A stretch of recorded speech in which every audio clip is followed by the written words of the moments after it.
क्या वाकई PTA tax ख़त्म होने वाला है या कम होगा या कोई फ़र्क नहीं पड़ेगा? तो इन सब के जवाब आप इस वीडियो में जानेंगे।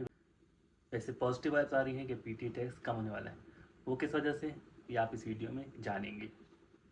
तो ओवरऑल जो भी इंफॉर्मेशन है अभी तक, उससे तो ऐसी लग रहा है कि टैक्स कम होने वाला है, पॉजिटिव वाइब्स आ रही हैं।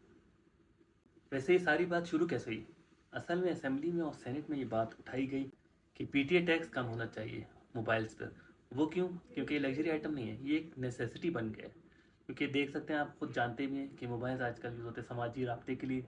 इसके अलावा जो है बैंकिंग के लिए यूज़ हो रहा है, ई कॉमर्स के लिए यूज़ हो रहा है, आप चालान है जो पे करते हैं इसके लिए इस्तेमाल हो रहा है। और इसके अलावा कोई अपॉइंटमेंट है डॉक्टर्स की, तो वो भी आजकल ऑनलाइन हो रही है। तो एक नेसेसिटी बन गई है, लग्जरी आइटम नहीं रहा। तो असेंबली में जो बात हुई है उसके नतीजे मार्च में एक मीटिंग होने वाली है 2026 में, जिसमें ये डिसाइड होगा कि पीटीए टैक्स जो है वो कम होगा मोबाइल्स पर या नहीं।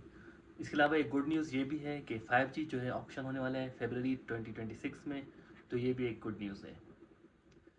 बाकी आप जानते हैं कि आजकल मोबाइल जो टैक्स है, मोबाइल की कीमत से, कुछ मोबाइल की कीमत से भी ज़्यादा टैक्सेस है, तो इनको कम होना चाहिए। और इस वक्त जो टैक्स है वो एक अनलॉजिकल है। इस तरह से आप देख सकते हैं कि मोबाइल की प्राइस जो है उससे डबल आप टैक्स दे रहे हैं। बेसिकली आप में से बहुत से लोग ये नहीं जानते होंगे ये टैक्स जो था पीटीए का, ये इम्प्लीमेंट क्यों हुआ था। तो बैक 2018 में डीआईआरबीएस सिस्टम लॉन्च हुआ था पीटीए की तरफ से, और उसकी कुछ वजह थी। एक तो ये था लोकल इंडस्ट्री जो है, लोकल मैन्युफैक्चरर्स है, उनको प्रमोट किया जाए, ठीक है। और दूसरा ये था जो स्टोलन मोबाइल्स होते हैं, चोरी हो जाते हैं या फ्रॉड या आईएमआई के साथ होते हैं, तो उनके खिलाफ कार्रवाई होने में एक रिकॉर्ड आ जाए ट्रेस करने के लिए। और इसके अलावा ये फ़ायदा था कि कंज्यूमर को जो अनसेफ जो है डिवाइसेस से प्रोटेक्ट किया जाए और उनके जो है सर्विस को इम्प्रूव किया जाए। इसके अलावा जो इंपॉर्टेंट चीज़ थी वो क्या, रेवेन्यू बढ़े। लेकिन आप देख रहे होंगे जो मार्केट्स में लोकल मैन्युफैक्चर जो डिवाइसेस अवेलेबल हैं, एक तो उनके फीचर्स जो हैं कोई इतने ख़ास नहीं होते, और दूसरी कीमत देखें तो वो तो कीमत तो बहुत हाई होती है। तो इस वजह से जो है लोगों को एक अच्छा मोबाइल नहीं मिल रहा। और आप देखें किसी और मुल्क में इतने ज़्यादा टैक्सेस नहीं मोबाइल पर, तो इस वजह से ये एक अच्छी चीज़ है कि इस पर बात शुरू हो चुकी है। पहले आपने ये बात नहीं सुनी होगी।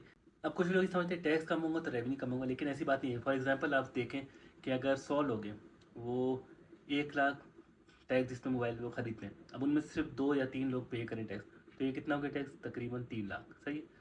तो अगर टैक्स कम हो, यही टैक्स अगर 20,000 रुपये हो या कुछ इस तरह हो, तो आप सोचें, और सब फिर देंगे टैक्स, तो 100 लोग ये टैक्स देंगे तो तकरीबन 20 लाख रुपये बनते, तो रेवेन्यू कम नहीं होगा।